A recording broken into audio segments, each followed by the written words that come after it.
The Arizona sun hit like a physical blow. Lieutenant Reese Callahan stepped off the transport vehicle into heat that shimmered across Fort Braxton like liquid glass. But we need to ensure the plan is solid. 110 degrees. The kind of heat that made men stupid, made them careless, made them reveal who they really were. She'd felt worse. Kandahar in August. Helmand Province we gathered under here full not just as combat individuals, load. but as a united force. 18 months the of challenges that ahead particular demand our hell unwavering had commitment. Let us honor recalibrated that. her understanding of discomfort. This was just Tuesday. The base sprawled before her. Low cinder block buildings the color of dried blood. Dust-covered Humvees baking in rows. Not a tree in sight, just endless desert in the kind of military installation that looked exactly like what it was. A place where men came to learn how to kill, or where they came to hide. Reese adjusted the ruck on her shoulder and walked toward reception. Her boots left prints in sand that had drifted across the tarmac. By the time she reached the door, those prints were already gone, erased by wind that never stopped moving. Inside, the air conditioning hit like a benediction. The specialist at the desk didn't stand, didn't even look up from his phone for a solid 10 seconds. When he finally raised his eyes, they traveled over her uniform with the kind of assessment that dismissed in the same glance. Navy, female, seal trident gleaming on her chest like an accusation. Help you? His voice suggested he hoped the answer was no. Reese placed her orders on the counter. The paper made a sound like a judge's gavel. Lieutenant Callahan, CQB instructor rotation. 3 weeks. He picked up the paperwork with 2 fingers, read it slowly, too slowly, like he was hoping the words would rearrange themselves into something more acceptable. Says here you're SEAL qualified. That's correct. Huh. He typed into his computer, each keystroke deliberate, performative. They really lowering standards that much now? Reese kept her face neutral. She'd heard worse. She'd heard it in BUD/S from instructors who thought a woman in their program was a personal insult. She'd heard it from Taliban fighters who'd captured her outside Jalalabad and spent 6 hours explaining exactly what they thought of American women soldiers. She'd survived both. Process the order, specialist. He did, grudgingly. The printer whirred. He pushed the badge across the counter like he was surrendering territory. Training operations through those doors. Colonel Garrison runs the program. He'll sort you out. I'm sure he will. She clipped the badge on and walked through double doors into a corridor that smelled like industrial cleaner and old sweat. Motivational posters lined the walls. Discipline is freedom. Train like you fight. Excellence is a habit. All of them sun-faded and curling at the edges. Words that had lost their meaning through repetition. Or maybe they'd never had meaning at all. The training facility opened up ahead. Mats covering the floor, equipment racks along the walls. A cluster of Rangers in PT gear running through drills that looked sharp from a distance, but sloppy up close. Footwork wrong, weight distribution off. The kind of mistakes that got you killed in close quarters. And at the center of it all, Colonel Everett Garrison, 62 years old, Delta Force, 3 Purple Hearts from Gulf War operations that were still partially classified. The kind of man who'd spent 40 years in rooms where decisions were made and bodies were counted. He spotted her immediately. His eyes were the color of winter steel, and they missed nothing. He dismissed the Rangers with a gesture and walked toward her. His gait favored his left leg slightly. Old injury. Shrapnel from Fallujah, probably. Or maybe Mosul. Men like Garrison collected scars like other men collected promotions. Lieutenant Callahan, his voice carried the gravel of too many years shouting orders over gunfire. Welcome to Fort Braxton. Sir, reporting as ordered. He nodded toward a side office. Walk with me. They moved through the facility in silence. Rangers tracked their progress with eyes that calculated and judged. Reese felt their assessment like weight against her shoulders. The woman, the SEAL, the outsider, the problem they hadn't asked for and didn't want. She'd felt that weight before too. Garrison's office was sparse, metal desk, filing cabinets, a corkboard thick with training schedules. One photograph on the wall. Garrison, 20 years younger, standing in desert fatigues with his Delta team. 8 men. 3 of them were dead now. Reese knew because she'd done her homework. Always do your homework. Garrison closed the door and the temperature in the room changed. This wasn't a courtesy briefing. This was an operation. "I didn't bring you here to teach combat tactics," he said without preamble. "You already know that." "Yes, sir." 4 years ago, a female sergeant filed a complaint against Sergeant Major Garrett Voss. Sexual assault, coercion. She had bruises. Witnesses reported seeing her leave Building 7 at 2300 hours in obvious distress. He paused. The complaint disappeared. Investigation went nowhere. She received an Article 15 for conduct unbecoming 2 weeks later and was quietly transferred to Okinawa. Reese said nothing, waited. 18 months ago, a specialist, same story, different details, same outcome. She separated from service within 6 months. Garrison's jaw worked. There have been others. I know there have been others. But they won't come forward. They're too afraid. Of Voss? Of the system that protects him. Garrison sat on the edge of his desk. Garrett Voss was one of mine. 75th Ranger Regiment. I trained him, watched him earn his tab, saw him in Fallujah doing things that would earn most men a court-martial or a medal. He looked at his hands. Power corrupts. I thought he was better than that. I was wrong. What do you need from me, sir? Evidence, the kind prosecutors can't ignore and defense attorneys can't spin. Video, audio, testimony from victims willing to face him in court. I need to know how deep this goes, how many women, how long it's been happening, and most importantly, he met her eyes.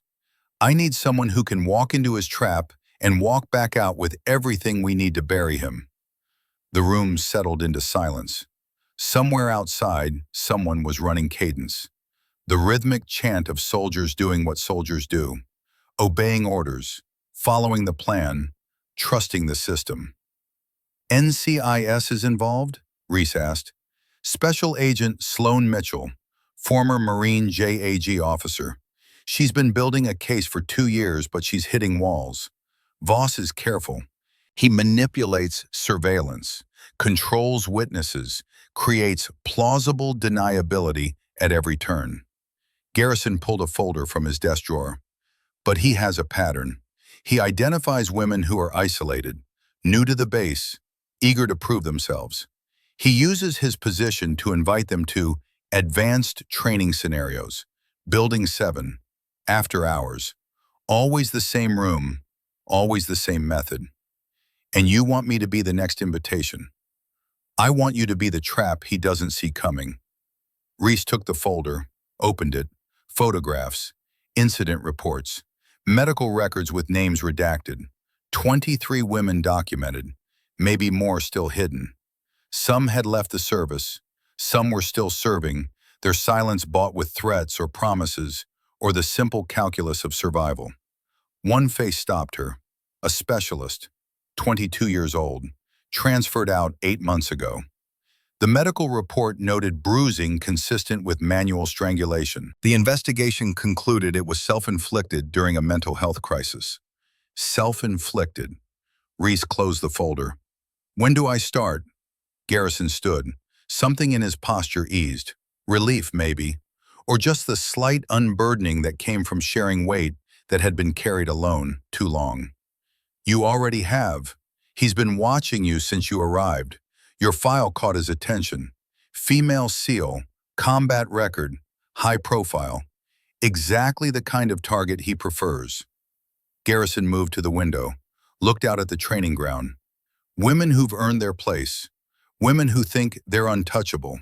He likes breaking them specifically because of who they are. He won't break me. I know, that's why I asked for you. He turned back. Agent Mitchell will make contact tonight. She'll provide equipment, NSA-grade audio recorder, GPS transponder, real-time transmission capability. If Voss makes his move, we'll have everything. But you need to understand something, Lieutenant. Sir, once you walk into that room, you're on your own until we have enough for federal charges. That might be 5 minutes, might be an hour, might be longer. And in that time, Voss will do everything he can to break you down, humiliate you, and force you into a position where you're too compromised to report. His voice went flat. Men like him are predators. They've refined their methods through repetition. They know exactly how far they can go without crossing legal lines, how to make it seem consensual, how to destroy credibility before victims even file complaints. I've dealt with predators before, sir. Not like this. Taliban fighters want to kill you. Voss wants to own you. There's a difference. He handed her a phone, encrypted, single contact labeled SM. Agent Mitchell, 24/7. You need extraction, you signal her. But understand, early extraction means we lose the case. Everything resets. He walks. The women who came before you stay silent, and he starts looking for the next one. Reese pocketed the phone. I won't need extraction. That's what the last one said. The words hung in the air between them. A warning, a truth, a burden shared. There's one more thing you should know. Garrison's voice changed, became personal. My daughter, Captain, Army Intelligence, Fort Hood. 3 years ago, someone assaulted her in a storage facility during a training evolution. No cameras, no witnesses. Investigation went nowhere. She still serves, but he stopped, started again. She's not the same. Some part of her is just gone. Taken by a predator who wore the uniform and understood exactly how to exploit the system meant to protect her. Reese understood then. This wasn't just an investigation. This was personal. This was a father trying to prevent other daughters from losing pieces of themselves in rooms designed for training, but repurposed for violence. I'll get him, sir. I know you will. Just come back intact. They shook hands. His grip was firm, honest. The handshake of a man who'd sent soldiers into harm's way 1,000 times and carried the weight of every loss. Reese left the office and walked back into the training facility. Sergeant Major Garrett Voss was waiting. He stood near the center mat. 6'2", 210 pounds, the kind of build that suggested both power and control. His uniform was immaculate. His boots gleamed. His bearings screamed 75th Ranger Regiment in every practice movement. And his eyes were the eyes of a hunter who just spotted prey. Well, well. His voice carried across the facility, loud enough for everyone to hear. Performative, establishing dominance through public spectacle. The Navy sent us something special. Lieutenant Callahan, is it? I heard stories about you. Reese approached, steady. Sergeant Major. SEAL qualified, combat veteran, 12 confirmed kills as a sniper. He circled her slowly. The same assessment the specialist at reception had performed, but calculated differently. Clinical. That's impressive. For anyone, male or female, the standards are the standards, right? Yes, Sergeant Major. Of course, I also heard about the lawsuit, the congressional hearings, the media attention when the Navy finally certified its first female SEALs. He stopped in front of her, smiled. Big news, historic moment, lot of pressure on the program to succeed. The implication hung naked in the air. She only made it because they needed her to make it. The diversity hire accusation, the oldest weapon in the arsenal. Around them, Rangers had stopped training, watching, waiting to see how this played out. Reese kept her voice level. The standards are the standards, Sergeant Major. I met them. Same as every man in my class. Sure. No disrespect intended. He gestured to the mat. This is a Ranger-heavy facility. We do things a little different here. Old school. Harder. More, he seemed to search for the word, traditional. But since you're here to teach us Navy methods, let's see them in action. Give us a demonstration. It wasn't a request. What would you like to see, Sergeant Major? Basic disarm technique. Show these rangers how SEALs handle close-quarters threats. He turned to the assembled soldiers. Bowman, front and center. Staff Sergeant Trent Bowman stepped forward. 32 years old, former linebacker at Alabama before he enlisted. 240 pounds of muscle wrapped in tactical fatigues. He cracked his knuckles with theatrical precision. Try not to hurt me too bad, ma'am. His voice dripped false humility. I bruise real easy. Laughter rippled through the facility, sharp, mocking. The kind of laughter that drew lines and dared you to cross them. Reese stepped onto the mat. Bowman squared up opposite her, 8 inches taller, 100 pounds heavier, confident in the same way men who'd never faced real consequences were always confident. Standard disarm drill, Voss announced. Frontal assault, knife retention scenario, ready positions. Bowman grabbed a rubber training knife from the rack, held it in a low grip. Wrong from the start. Thumb position compromised, wrist exposed, weight too far forward. Amateur mistakes dressed up in professional packaging. Ready? Voss asked. Reese settled her breathing. She'd done this drill 10,000 times, in BUD/S, in advanced training, in actual combat situations where the knife was real and the consequences permanent. Ready? Go! Bowman lunged, fast, faster than he probably moved during normal training, trying to prove something, trying to overwhelm her with speed and power. Reese sidestepped, not a big movement, just enough. Redirected his momentum with her left hand, locked his wrist with her right, twisted. The knife clattered to the mat. Bowman stumbled forward, off balance, reaching for support that wasn't there. She released him without flourish, stepped back. Incorrect thumb position. You compromised your leverage before the engagement even began. Silence in the facility. The kind of silence that followed unexpected outcomes. Bowman straightened, his face flushed red from his collar to his hairline. Lucky shot. Run it again. This time he came harder, trying to muscle through technique with raw power. The eternal mistake of men who believed strength was the only advantage that mattered. Reese used his momentum against him, swept his lead leg, put him flat on his back in under 3 seconds. The knife skittered across the mat and stopped at Voss's feet. Dead silence now. The kind that preceded either violence or capitulation. Reese stood over Bowman, offered her hand. He ignored it, got to his feet alone, brushed off his fatigues like the mat had personally insulted him. Voss clapped, slowly, the sound echoing off the cinder block walls. Well, I guess the Navy taught you something useful after all. Reese met his eyes. Same standards, same results, Sergeant Major. His smile thinned, became something else, something calculating. Right, let's move on, but first, he checked his watch theatrically. Let's see that legendary SEAL endurance, plank hold. Show these kids what right looks like. Reese dropped into position without hesitation. Forearms on the mat, body straight, core engaged. She'd held this position for 20 minutes straight during Hell Week, with an instructor standing on her back. Voss started a timer on his phone. Anyone want to bet how long she lasts? 2 minutes, someone called out. 90 seconds, another voice added. She'll tap before a minute, Bowman muttered from the sidelines. Reese held the position. Her core burned, shoulders trembled. But this was nothing compared to what she'd endured earning the trident on her chest. 5 minutes passed, then 8, then 10. The room grew progressively quieter. Conversations died.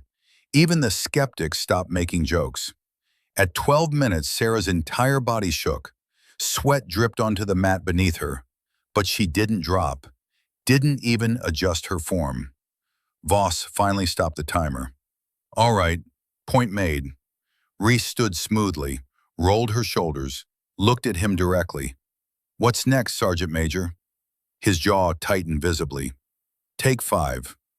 The session continued. Reese demonstrated techniques, corrected forms. answered questions with precision that left no room for argument or dismissal. She was good at this. She'd earned every piece of knowledge through pain and repetition, and the kind of practice that turned instinct into muscle memory. But underneath the professional veneer, she felt it. The shift in the room. The recalculation happening behind Voss's eyes. She'd embarrassed Bowman, made Voss's implicit challenge look foolish, proved she belonged in a space designed to exclude her. That made her dangerous. And Voss dealt with dangerous women in very specific ways. After the session ended, Reese headed toward the locker wing. She needed to wash off the day, the heat, the testosterone, the weight of being watched and judged and found simultaneously impressive and threatening. That's when she saw the board. It was tucked in a side hallway, half hidden behind a water fountain. Easy to miss if you didn't know to look. But Reese had spent 18 months in Afghanistan learning to spot things that didn't belong. Patterns that suggested danger.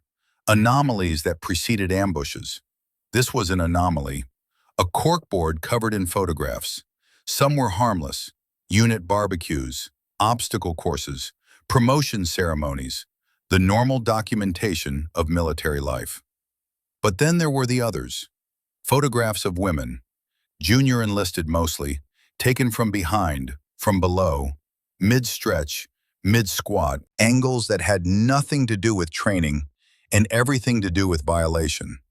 Each marked up in black Sharpie with crude ratings, nicknames, comments that only worked if you stopped seeing these women as human beings and started seeing them as objects to be consumed. People walked past without stopping. A couple soldiers glanced at the board, smirked, kept moving. This wasn't a secret. This was institutional culture made visible. Reese pulled out her phone and photographed the entire board. Every picture, every caption, every face visible in the background. Documentation, evidence, the building blocks of a case that would eventually bury everyone involved. Looking for something? Reese turned. Corporal Bryn Ashford stood a few feet away. 31 years old, former Army intelligence, sharp features and an expression that suggested she'd learned to survive here by becoming part of the system, by not making waves, by accepting the unacceptable and calling it pragmatism. Just familiarizing myself with the facility, Reese said evenly. Bryn glanced at the board, then back at Reese. Something flickered in her eyes. Fear? Recognition? Hard to read. That's been up forever. It's just guys blowing off steam. Is it? Yeah, it is. Bryn stepped closer, lowered her voice. Look, I get it. You're new. You've got something to prove. But this place has a rhythm. You start poking at things that don't concern you, it gets uncomfortable. For everyone, including you. Reese held her gaze. I'm not here to make anyone comfortable. Then you're making a mistake. Bryn's jaw tightened. I've worked my ass off to earn respect here. Took me 3 years. I'm not letting some outsider with a savior complex blow that up. I'm not trying to blow anything up, but I'm also not going to pretend I don't see what's right in front of me. They stood there in that hallway for a long moment. Two women, two different choices about how to survive in a system designed by men who saw them as exceptions rather than equals. Finally, Bryn shook her head. Suit yourself. Just don't say nobody warned you. She walked away. Her footsteps echoed down the corridor and then faded into the ambient noise of the base. Reese looked back at the board, memorized faces, cross-referenced them mentally with the file Garrison had given her. Some of these women were already in that file. Some weren't. She kept walking. The administrative office was empty, but the security monitor mounted on the wall cycled through camera feeds. Hallways, entryways, training bays. One caught her attention. Building 7, exterior hallway view. She checked the timestamp in the corner, 14:47, then looked at her watch, 15:01. 14-minute discrepancy. Someone was manually rolling back the timestamp by exactly 14 minutes after each incident, creating a window where footage would show empty hallways when in reality, something else was happening inside Building 7. Professional-level evidence manipulation designed to create plausible deniability. Reese kept walking like she hadn't noticed anything, but her mind filed it away. Another piece, another pattern.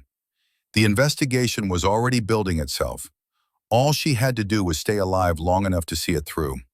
That night in her assigned quarters, bare walls, metal cot, window facing the motor pool, Reese opened her laptop and started a detailed log.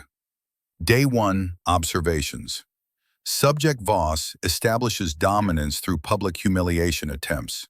Subject Ashford functions as social enforcer, protects existing culture, actively discourages complaints. Morale board in Corridor B contains non-consensual photographs of female personnel with degrading annotations. Documented. Security camera outside Building 7 shows 14-minute timestamp discrepancy consistent with manual tampering to create surveillance gaps. Patterns suggest systematic preparation for activities requiring plausible deniability. She saved the file to an encrypted folder, backed it up to a secure cloud drive, then composed a message to a contact listed only as SM. Arrived Braxton. Cultural indicators consistent with prior intelligence. Observing and documenting. Maintaining operational cover. Request equipment package for fieldwork. The reply came within seconds. Copy. Equipment ready for pickup at 2200. Parking lot C, northwest corner. Black Tahoe. Recognition phrase, long day. You'll respond, they're all long. Agent Mitchell will brief you personally. Stay sharp, Lieutenant. This one's already watching you. Reese set the phone down and lay back on the cot, stared at water-stained ceiling tiles that probably hadn't been replaced since the building opened. She'd been in worse situations, been shot at in Kandahar, nearly drowned during maritime interdiction operations, pushed past every conceivable limit during Hell Week, when instructors who didn't believe women belonged in BUD/S tried to break her through sheer brutality. But this was different. This wasn't an enemy you could identify, wasn't a mission you could plan against with conventional tactics. This was a culture that protected itself by making cruelty invisible, by normalizing abuse until it looked like tradition, by making victims feel like they were the problem. And the only way to dismantle it was from the inside, carefully, methodically, with evidence they couldn't spin or deny or bury in bureaucratic process. At 21:55, Reese left her quarters and walked across the darkened base to parking lot C. The desert night was cold, temperature dropping 40 degrees from the daytime high. Her breath misted in the air. The Black Tahoe sat in the northwest corner, engine running, windows tinted dark enough to hide the occupants. Reese approached, knocked twice on the passenger window. It rolled down. The woman inside was 42 years old with eyes that had seen too many cases go sideways. Special Agent Sloan Mitchell, former Marine JAG officer, NCIS investigator for 12 years. She specialized in cases that existed in the gray areas between military justice and federal law. Cases like this. Long day, Sloan said. They're all long. The door unlocked. Reese climbed in. The interior smelled like coffee and the kind of stale fast food that came from too many stakeouts in too many parking lots. Sloan handed her a small case. NSA-grade audio recorder, disguised as a dog tag. You'll wear it under your uniform shirt. Battery life, 12 hours. Range unlimited because it's not recording locally. It's transmitting in real time to our monitoring station. Reese examined the device carefully. It looked exactly like a standard military dog tag. Weight felt right. The touch sensor was perfectly integrated. No obvious tells that would give it away under casual inspection. How does it activate? Touch sensor here. Sloan pointed to a small depression near the top. 2 quick presses. It'll vibrate once to confirm activation. From that moment, everything within a 30-foot radius is being recorded and transmitted. We'll have audio real-time. We'll have GPS location. And we'll have a dedicated team ready to extract you on your signal. What's the signal? Say the phrase immediate evac required and we'll be inside Building 7 in under 90 seconds. Sloane's expression was flat, professional, but underneath, Reese could see concern. But you need to understand what that means. Early extraction equals lost prosecution. Voss walks, everything resets, and he starts hunting again. I won't need early extraction. Everyone says that. Then they're in the room, and reality sets in. Sloane pulled out a tablet, showed Reese surveillance photographs of Building 7. This is where it happens. Converted training space, mat floor, minimal lighting. And here, she zoomed in on a corner. Camera coverage stops exactly here. 12-foot dead zone. That's where he operates. He's done this before. 23 times that we know of, based on our preliminary investigation. Probably more. He's refined his methods, knows exactly how to apply pressure without leaving marks, how to make victims doubt their own memory, how to create situations that look consensual on paper, but are coercion in practice. Sloane closed the tablet. Lieutenant, I've been doing this for 12 years. I've seen a lot of predators. Voss is different. He's smart, patient, and he genuinely believes he's teaching these women a lesson about knowing their place. Then it's time someone taught him a lesson about his. Sloane studied her for a long moment. Garrison said you were stubborn, said you had the kind of personality that couldn't be broken even when breaking would have been easier. He's not wrong.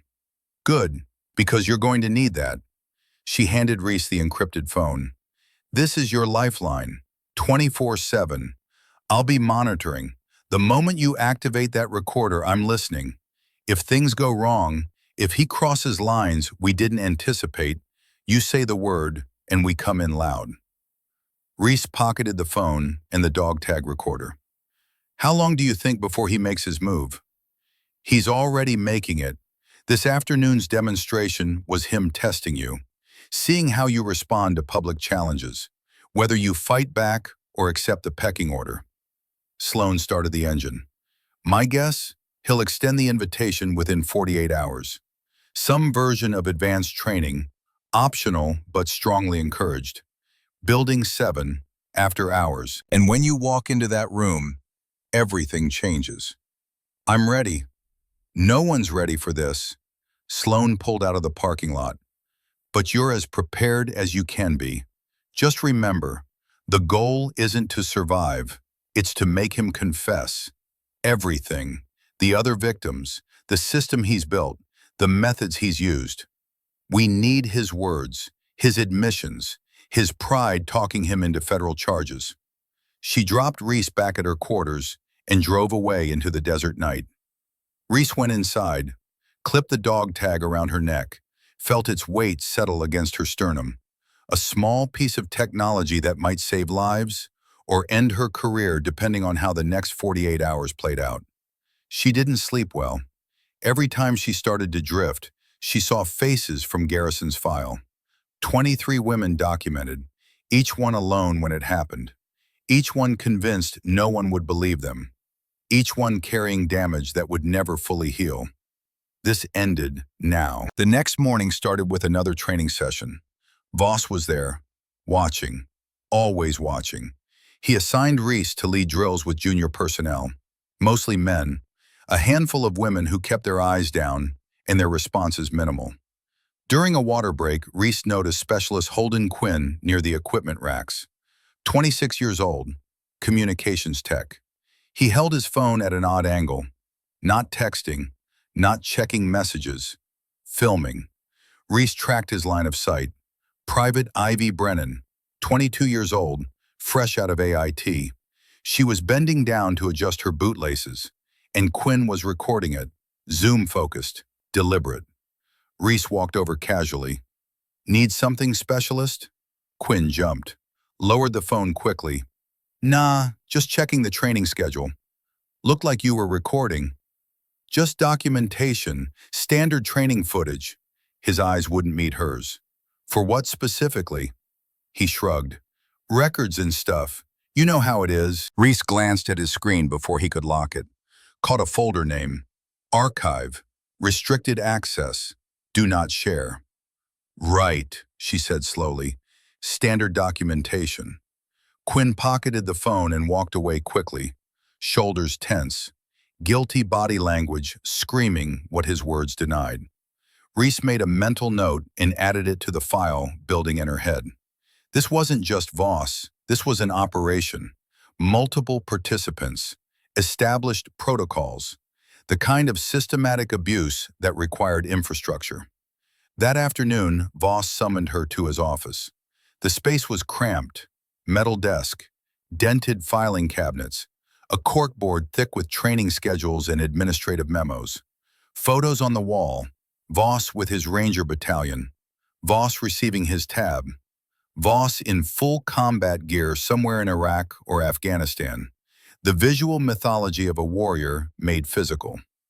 Close the door, he said without looking up from paperwork. Reese did. Sit down.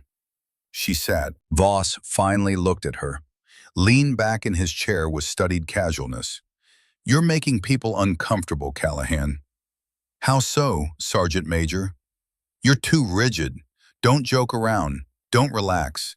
Don't build rapport. It creates tension in the unit.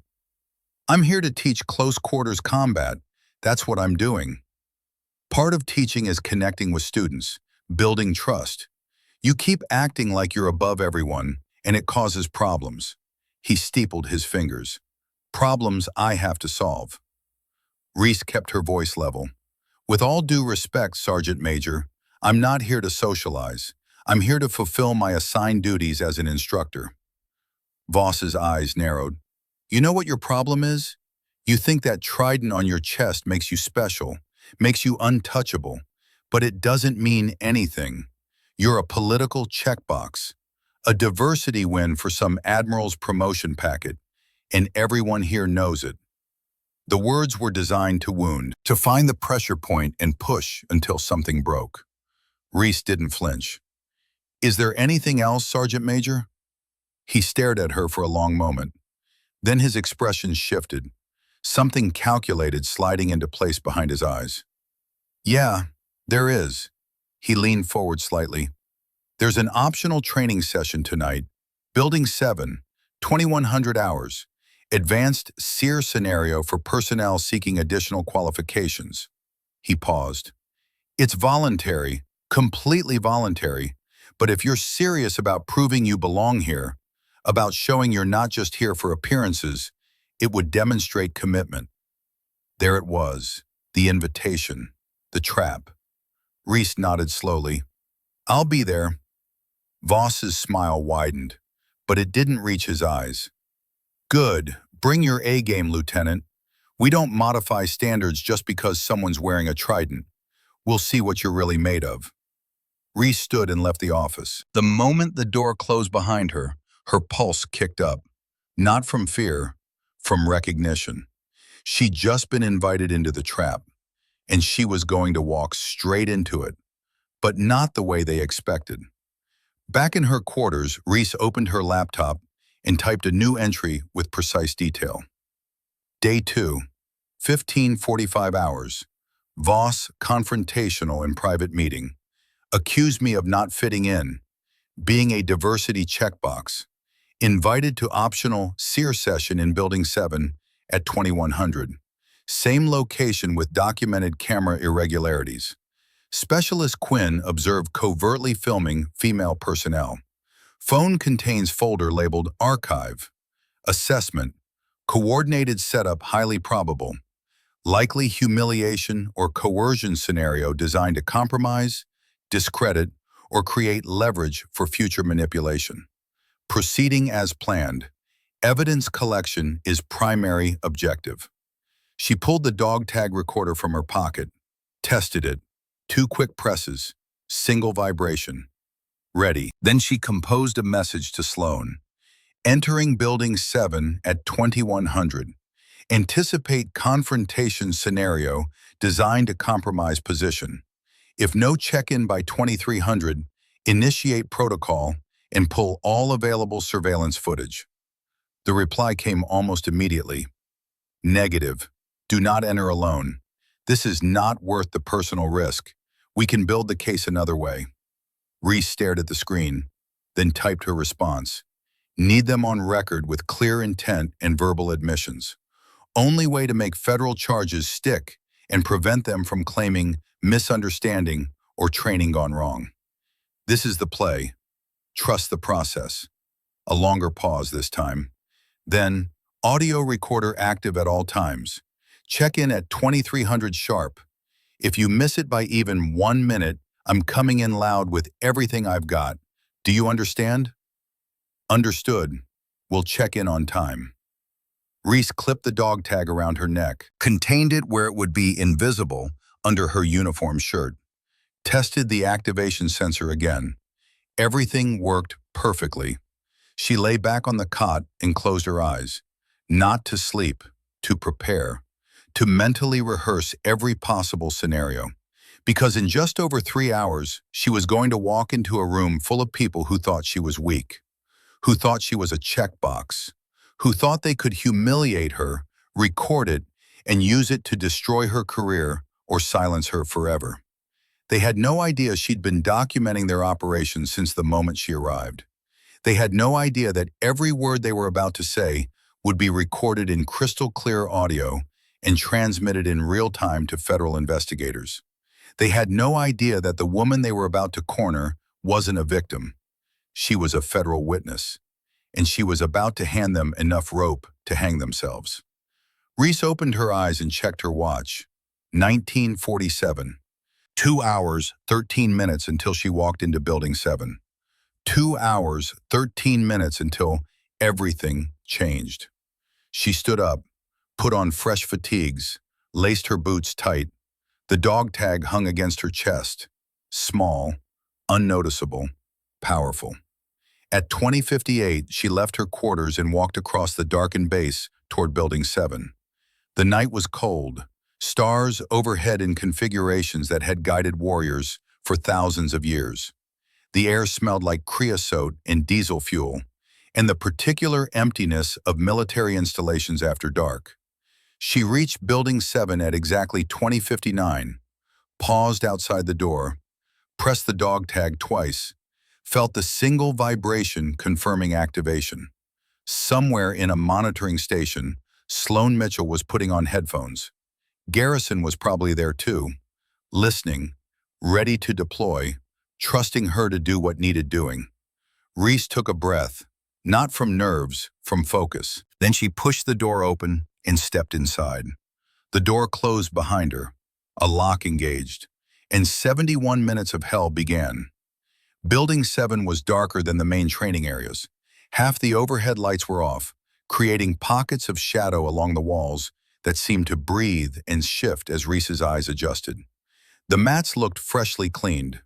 Too clean, like someone had prepared the space with the same care a surgeon prepared an operating room. 4 people waited inside.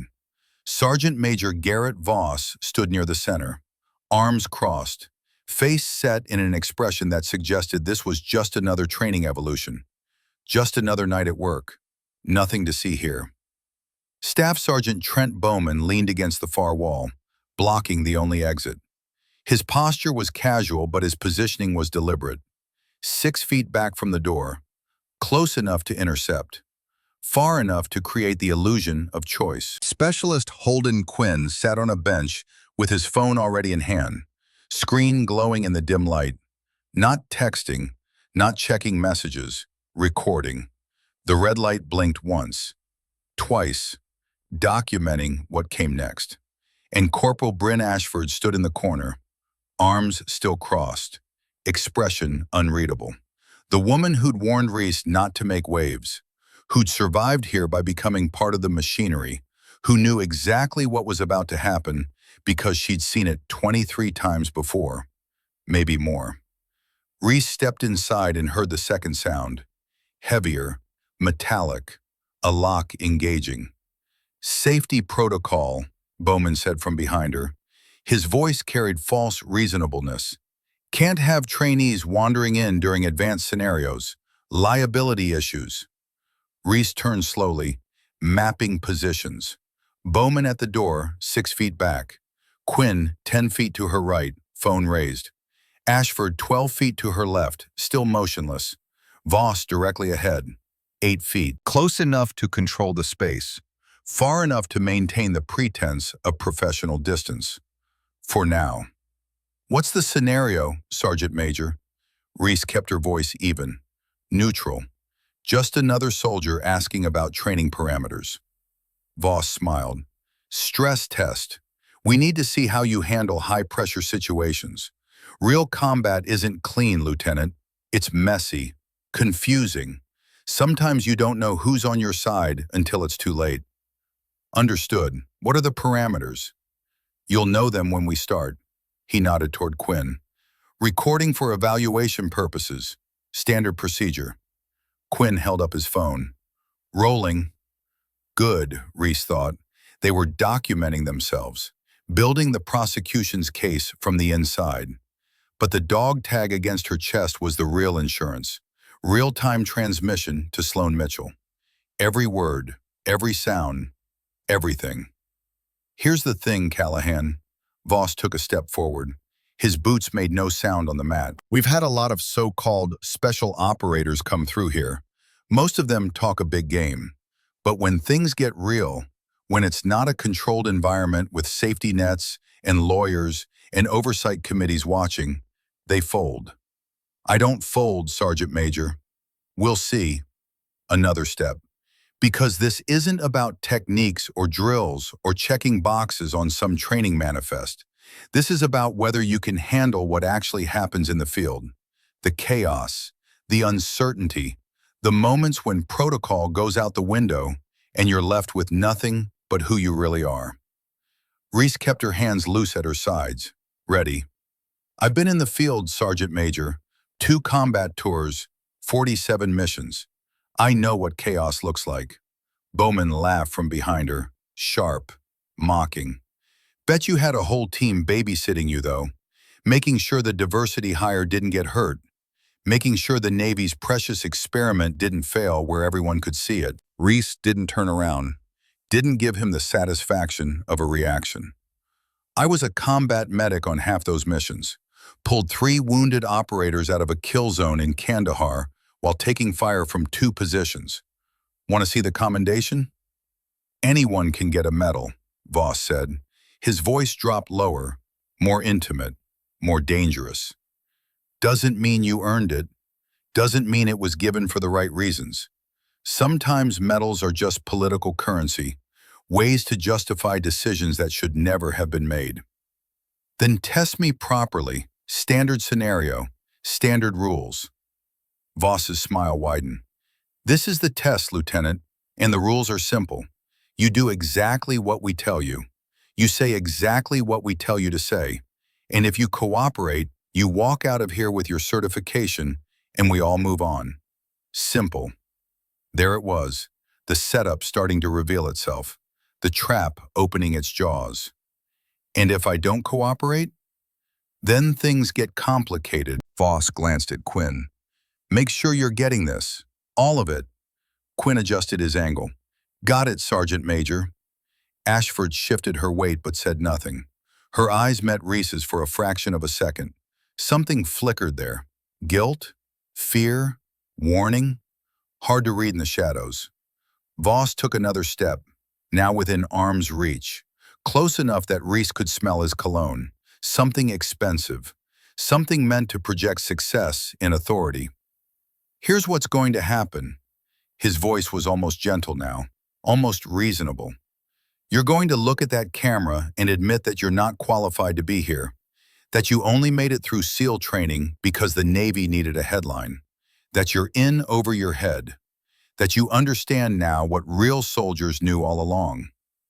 Reese stared at him. Let the silence stretch. Let the moment crystallize.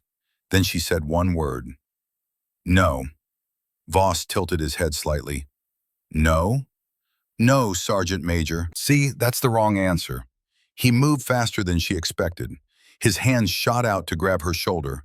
Not violent yet, just controlling, establishing physical dominance. Reese sidestepped, clean, efficient. But Bowman was already moving from behind. His hand clamped around her other arm, thick fingers digging into muscle. "Whoa, whoa!" Bowman's voice carried mock concern. "Don't want you hurting yourself, ma'am. Just relax. This goes easier if you relax." Reese didn't fight, not yet. She needed more. More words, more evidence, more admissions that couldn't be explained away as training gone wrong or misunderstood context. Voss stepped closer, his face inches from hers. "You think you're tough? You think the trident means something special?" His hand came up and gripped her jaw. Not hard enough to bruise, just hard enough to force her head toward Quinn's camera. "Now say it. Say you don't belong here." The dog tag recorder was getting everything. Every word, every touch, every implicit and explicit threat. Real-time transmission to federal investigators who were probably scrambling right now. Preparing warrants, mobilizing response teams, building the case that would destroy everyone in this room. "No," Reese said again. Voss's grip tightened. "Wrong answer." Bowman yanked her arm back harder, pulling her off balance, creating vulnerability. "Come on, Lieutenant. Just say the words. Make it easy on yourself. We've got all night if we need it." Quinn moved closer with the phone. "Smile for the camera, ma'am. This is going to look great in the archive." That word, archive. Reese filed it away even as her body calculated distances and angles, and the 17 different ways she could put all three men on the ground before they knew what happened. But that wasn't the mission. The mission was confession, admission, evidence so overwhelming that no defense attorney could spin it and no jury could ignore it. "What archive?" she asked, voice calm. "Curious, just asking questions." Quinn grinned. "The one where we keep all the special training footage, for quality control, making sure everyone understands the standards." He zoomed in on her face, making sure everyone knows their place. "How many videos are in this archive?" Voss's eyes narrowed. "Enough." "Enough for what?" "Enough that one more won't make a difference." His hand dropped from her jaw to her throat. Not choking, not yet, just resting there. A promise of what could come if she kept asking the wrong questions. There it was. Admission of a pattern. Multiple victims. Systematic behavior. The kind of statement that turned individual assault charges into conspiracy, into RICO predicates, into federal prison time measured in decades. Ashford finally spoke up. Her voice was tight, controlled. "Just do what they're asking, Callahan. It's easier if you don't fight it. Trust me." Reese looked at her. "How many women have you brought here, Corporal?" Ashford's expression flickered. "I don't know what you're talking about." "Yes, you do. How many?" "Shut up," Voss snapped. His hand moved from resting to gripping, fingers pressing into the sides of her throat. Not cutting off air. Not yet. But the threat was clear. "You don't get to ask questions. You answer them." Reese kept her voice steady, detached, clinical. "You're already on camera assaulting a commissioned officer, Sergeant Major. That's Article 91 at minimum. Could be Article 128, depending on how the JAG interprets your intent." Bowman laughed, nervous now.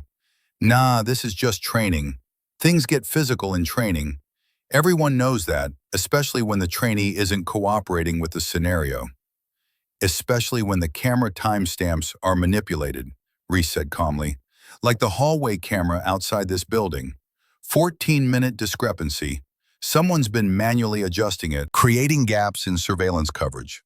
Which means this isn't the first time you've used this room for something off the books." The room went silent. Voss's breathing became audible, measured, controlled. The breathing of a man realizing his empire was crumbling. Voss's grip loosened slightly. "What did you say?" "The hallway camera outside this building. I checked the maintenance logs. Camera calibration every Friday at 1800 hours. Same time every week. Same technician. And every single time there's a corresponding gap in the footage that matches up with videos in your archive. She paused. That's not coincidence. That's methodology. Quinn lowered his phone slightly. She's guessing. She doesn't know anything. I'm not guessing. I'm observing. Reese kept her eyes on Voss. There's a difference. She's fishing, Ashford said quickly, voice rising. She doesn't have proof. She's just trying to get in your head. Reese turned her head as much as Voss's grip allowed and looked directly at Ashford. You texted someone yesterday, told them not to make this complicated. Exact words were, this place has a rhythm, and you're disrupting it. That's not advice, Corporal. That's a warning. You've been recruiting for them, identifying targets, making women feel safe so they'd walk into this room voluntarily. Ashford's face went pale. I was trying to help you. By luring me into a room where they could coerce me on camera? How many others did you help that way? Shut her up, Bowman said. His voice was higher now, stressed. Seriously, Sergeant Major, shut her up right now. Voss's hand tightened on Reese's throat again. Not enough to cut off air, but enough to make breathing conscious, deliberate. You think you're smart? You think you figured something out? Reese didn't struggle. I think you've done this before, multiple times. And I think you're about to do it again, but this time you're making a mistake. Yeah? What's that? You're telling me exactly how your operation works. She glanced down at his hand on her throat, then back to his eyes. Every detail, every admission, every threat. Voss's eyes widened slightly, then he glanced down at her uniform, looking for a wire, a camera, something obvious. His hand moved from her throat, patting her down roughly, checking pockets, running along her belt line, looking for devices. But he didn't find the dog tag. It hung against her sternum under her uniform shirt, small enough to be invisible, standard enough to be overlooked. The perfect camouflage. His expression shifted to something colder. Doesn't matter what you think you know, who's going to believe you? 4 witnesses against 1.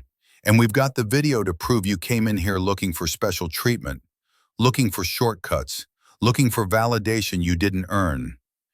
That's not what your video shows. It will be once we edit it. Quinn held up his phone. Amazing what you can do with timestamps and selective cuts. We can make this look however we want. Make it look like you initiated, like you wanted this, like you're just embarrassed now and trying to salvage your career with false accusations. Reese's mind raced. They were confessing methodology, strategy, intent, the kind of detailed admissions that transformed assault charges into conspiracy, into obstruction, into the kind of federal crimes that came with mandatory minimums and no possibility of plea bargains. How many women are in your archive? She asked again. Enough that one more won't make a difference, Voss said. The same words, but this time with more edge, more finality. We've been doing this 4 years. 27 women have come through this room.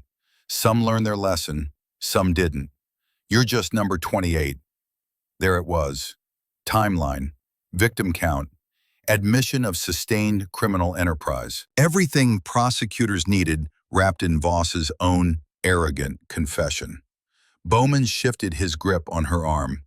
Come on, Garrett, let's just get this done. She's not going to cooperate.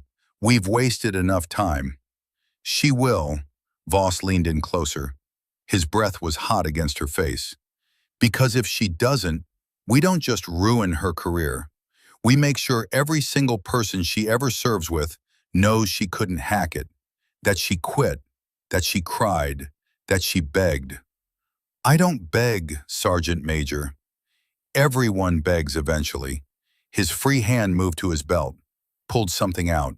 A rubber mouthguard, the kind used for sparring, for protecting teeth during combat training. But the way he held it, the way Quinn angled the camera, the way Ashford looked away, this wasn't about safety equipment. Voss held it toward her face.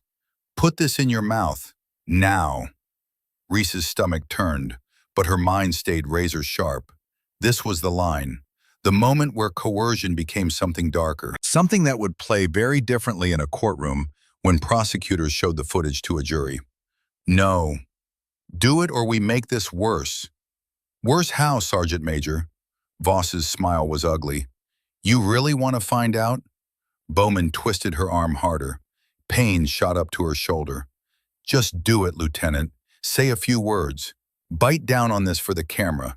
And we let you go. That's the deal. Simple. Reese met Voss's eyes. You're already not being nice. You're assaulting an officer, recording it, threatening to manipulate evidence, and admitting you've done this before. That's not training. That's conspiracy. Quinn stepped closer, phone still recording. Big words for someone who's about to be on the worst highlight reel of her life. How many highlights are in your archive, Specialist? 50? 100? He blinked. I don't. The folder on your phone, archive, restricted access, do not share. How many files? His face drained of color. 51, Quinn said quietly, then immediately realized his mistake. I mean, 51 files, Reese repeated. All organized, all saved, all evidence. Ashford moved toward the door. I'm done. I'm out of this. Stay where you are, Voss's voice rose, sharp, commanding. We're not done. No, she knows too much. This is over. This whole thing is over. Ashford's hand was on the door lock. It's over when I say it's over. Voss turned back to Reese. We've come too far to back out now. Too many people involved, too much infrastructure. You think you can just walk in here and burn down something we built over 4 years? 4 years. Another admission. Timeline. Duration. The kind of detail that turned this from recent misconduct into sustained criminal enterprise. Reese kept her voice quiet. Let me go, right now, before this gets worse for all of you. Bowman laughed, but it sounded forced. You threatening us? I'm giving you a chance to stop. Voss's hand moved from her throat to her jaw again, fingers digging in hard enough to hurt. You don't give us chances. We give you options. And right now your options are cooperate or regret it. I choose option 3. There is no option 3.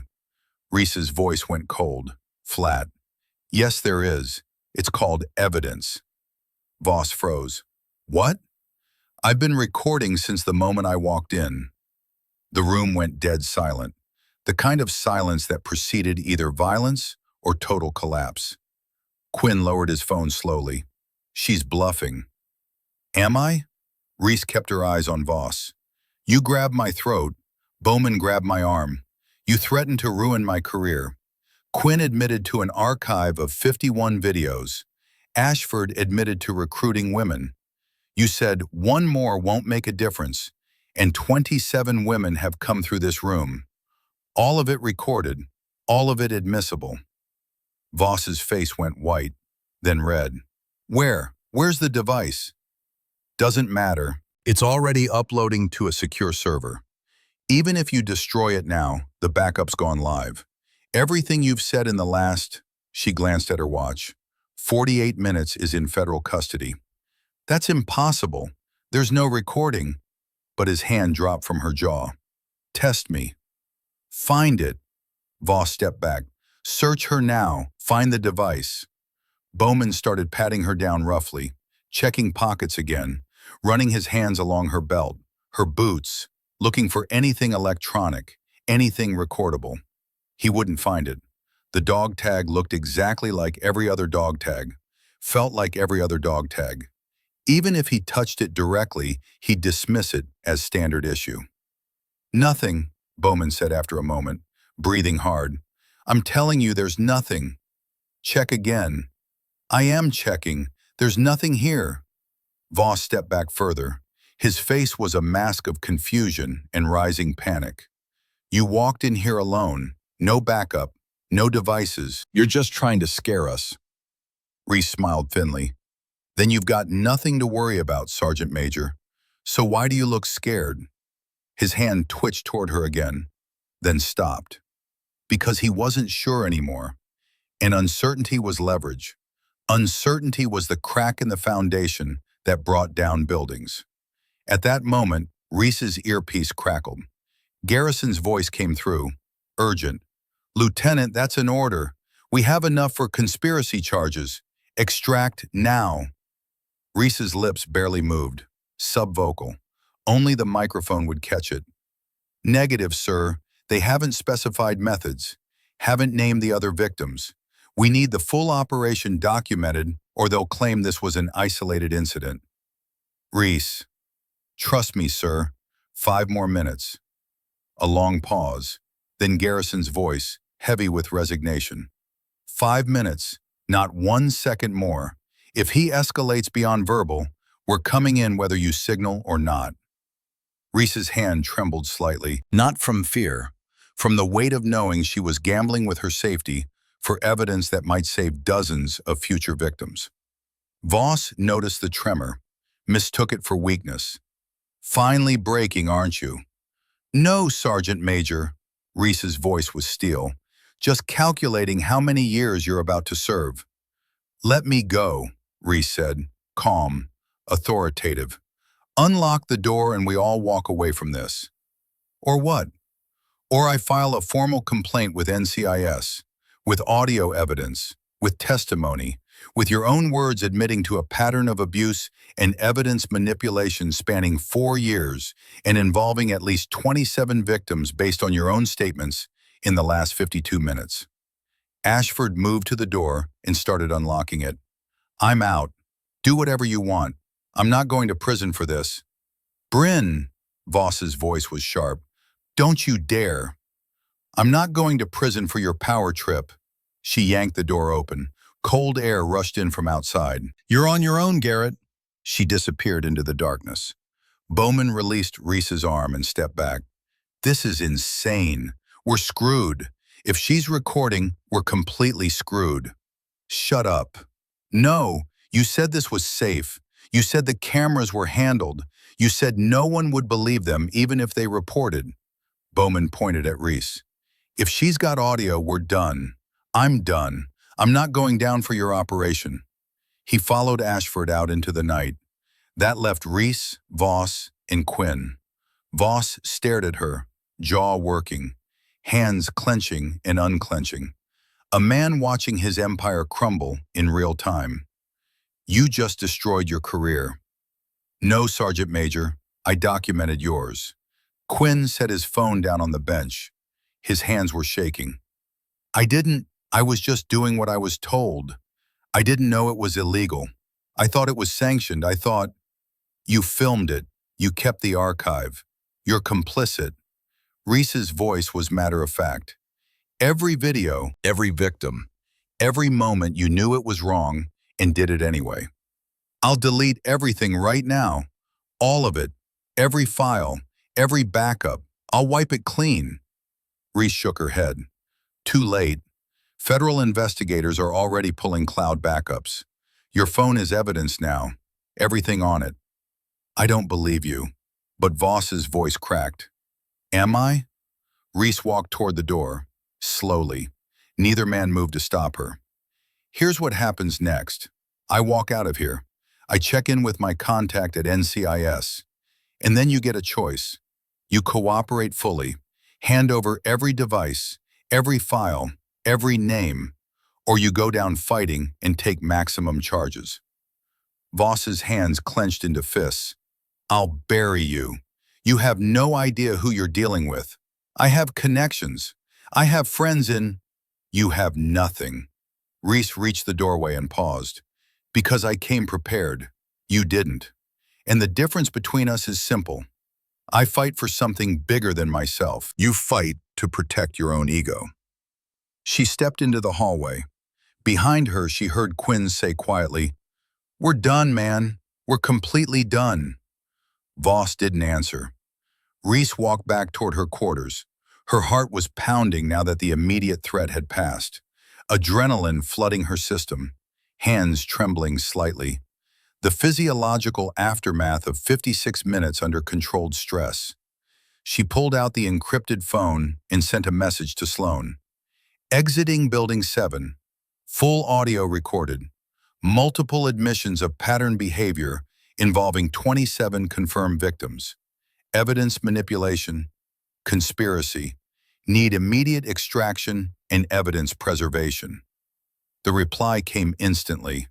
On my way. Stay in your quarters. Lock the door. Do not engage further. Outstanding work, Lieutenant. You just handed us the biggest case this base has seen in 20 years. Reese locked herself in her room and sat on the cot. The dog tag still hung around her neck. Still transmitting, still documenting.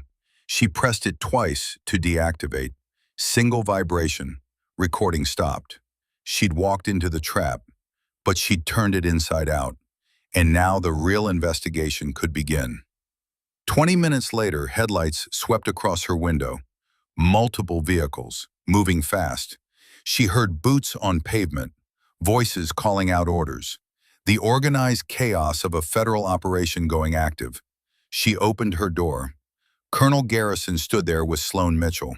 Behind them, 8 NCIS agents in tactical gear. Behind them, 3 transport vehicles with engines running. Garrison's face was grim. They're still in Building 7? Voss and Quinn, Ashford and Bowman ran. We've got them. Sloan held up a tablet. GPS tracking on their vehicles. Local PD is en route to their locations now. They won't make it off base. What about the evidence? Reese asked. We've been recording in real time. Every word, every admission, every threat. Sloan's expression was fierce, satisfied. You gave us enough for federal conspiracy charges. Obstruction, pattern of abuse under Title 10. We can dismantle the whole network. Garrison looked at Reese, really looked at her. Are you all right? I'm fine, sir. That's not what I asked. She took a breath. I will be fine, sir. He nodded, understanding in his eyes. You did something extraordinary tonight, Lieutenant. Something that will save lives, protect soldiers, change policy, but it came at a cost. Don't pretend it didn't. The cost was worth it, sir. Yes, it was. He turned to Sloan. Let's finish this. They moved toward Building 7. Reese followed. She'd earned the right to see this through. The door to Building 7 burst open under the lead agent's boot. Voss and Quinn were still inside, sitting on opposite sides of the room, not talking, not moving, just waiting for inevitability. Garrett Voss, Holden Quinn, federal agents, on your knees, hands behind your head. Voss looked up. His face was empty, defeated. He'd known this was over the moment Reese walked out that door. Now he was just waiting for the cage. He complied, slowly, like a man moving through water. Quinn was already crying. I'll cooperate.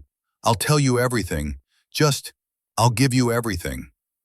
You'll give us everything anyway, Sloan said. The question is whether you get credit for cooperation or we add obstruction charges. They were cuffed and let out. Voss didn't look at Reese as he passed, but she looked at him, memorizing this moment, the predator in chains, the system finally working the way it was supposed to. An evidence team moved into Building 7, photographing, documenting, collecting. They found Quinn's phone immediately. The archive was password protected, but that wouldn't matter. Federal digital forensics could crack anything given enough time and motivation. They had both. Sloan pulled up the preliminary file list on her tablet. 51 videos, 27 different women, some with multiple incidents, dates going back 4 years. She looked at Garrison. This is bigger than we thought. 4 more victims than your initial file documented. Garrison's jaw clenched. 4 more who were too afraid to even appear in preliminary reports. How many are still serving? 21 active duty, 6 separated. We'll need to identify them all. Reach out individually. Victim advocates will handle initial contact. Garrison's face was stone. Do it, all of it, and make sure they know this time someone listened. This time someone believed them. This time the predator doesn't walk away. Back at the command center, Reese gave her initial statement. 2 hours of walking through every detail from the moment she entered Building 7 to the moment she exited. Every word, every touch, every threat, all of it documented, all of it recorded, all of it admissible. By 0300, warrants had been executed on Voss's office, his quarters, and his personal vehicle. They found 3 external hard drives hidden in a locked footlocker, each containing folders organized by name, rank, and date. The full scope of the operation became clear. 27 women, 51 incidents, 4 years. A systematic pattern of identifying vulnerable targets, isolating them, coercing them, recording them, and using that material as leverage to ensure silence. By 0600, Quinn had flipped. He sat in an interrogation room with his lawyer and laid out everything. How Voss had started it 4 years ago. How Ashford had joined 18 months later, providing social cover and recruiting women who seemed isolated or eager to prove themselves. How Bowman provided physical intimidation when needed. How the archives served as insurance. If anyone reported, they'd release edited footage, making it look consensual, making it look like the victim had initiated, making it look like the woman was lying to cover embarrassment or regret. By 0800, the base commander had been briefed. Colonel Parrish sat across from Sloan in his office. His face was ashen as he reviewed the preliminary evidence. How did this happen under my command? His voice was quiet, devastated. Because they were careful, Sloan said. They used training as cover. They manipulated evidence. They isolated victims. And they built a culture where reporting felt more dangerous than silence. I should have seen it. Maybe, but you're seeing it now. And what matters is what you do next. Parrish looked up. What do you need from me? Full cooperation, complete access to personnel records, and public acknowledgement that this happened, that victims will be supported, that the command structure failed them, and that we're fixing it. He swallowed hard.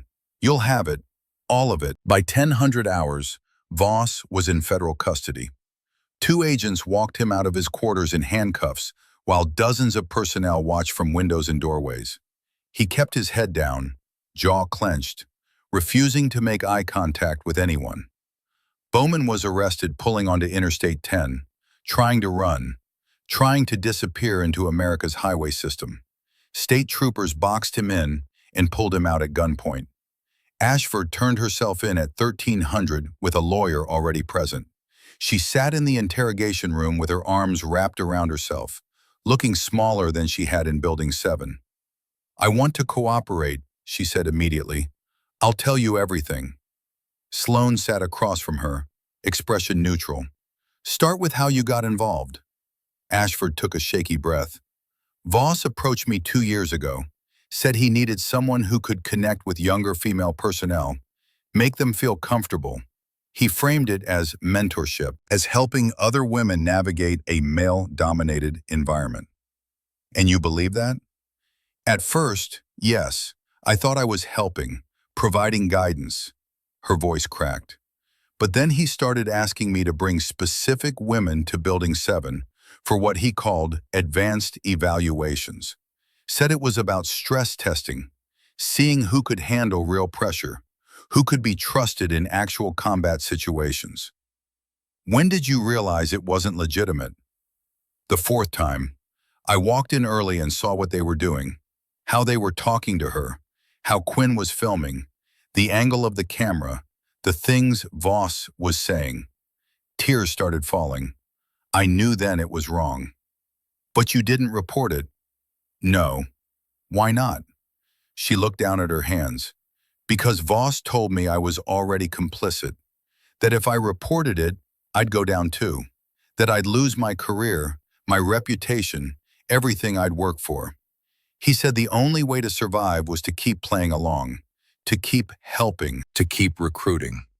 How many women did you bring to Building 7? 9 directly, maybe 5 more indirectly. I told them about optional training sessions, made it sound like an opportunity, like something that would help their careers. She wiped her eyes. And I knew what would happen to them. I knew. And I did it anyway because I was scared and selfish. And I told myself it wasn't my fault since I wasn't the one actually doing it. But you were doing it. You were the access point. You made them trust you. Then you fed them into a system designed to destroy them. I know. Ashford's voice broke. I know, and I have to live with that. Sloan sat back. You're going to do more than live with it. You're going to testify. You're going to name every woman you recruited. You're going to explain exactly how the operation worked. And you're going to face them in court and own what you did. I will. I'll do whatever you need. That's not good enough. What they need is for you to tell the truth.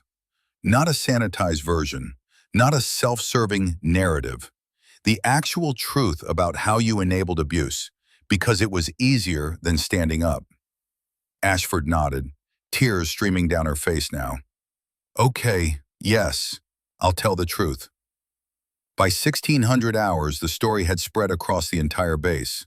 Not officially, there was no announcement, no press release, but through the invisible network of whispers and text messages that moved faster than any formal communication. People knew something major was happening. They'd seen the arrests, seen NCIS agents everywhere, seen Building 7 sealed with evidence tape, seen their sergeant major walked out in handcuffs. And slowly, carefully, some of the women who'd survived Voss's operation began to talk. To each other first, then to victim advocates, then to investigators. The dam was breaking. The silence was ending. The system that had protected predators was starting to protect victims instead. Reese stayed in her quarters as ordered, but she could feel the tension through the walls. The base was holding its breath, waiting to see what came next, waiting to see if this time would be different. Sloan stopped by at 17:30. We've started reaching out to the victims. 8 have agreed to speak with us so far. 3 more are considering it. The rest we're still trying to locate. How are they handling it? Mixed reactions. Some are relieved someone finally believes them. Some are angry it took this long. Some are terrified of retaliation or public exposure. But they're talking. That's what matters. What about the evidence? Is it holding up? Better than expected. Quinn's archive is meticulously organized. Dates, times, participants. He essentially built the prosecution's case for us. Sloan pulled out her tablet and showed Reese the folder structure. Combined with your audio recording and the testimony we're collecting, we've got enough to charge Voss with conspiracy, assault, obstruction, pattern of abuse under military code, and violation of federal statutes protecting service members. What's he looking at? Minimum 20 years. More likely 25 to 30 given the scope and duration. Dishonorable discharge. Loss of all benefits. Lifetime registration as a violent offender. She paused. He's done, Reese. Completely done. And it's because you walked into that room and refused to break. Reese felt something loosen in her chest.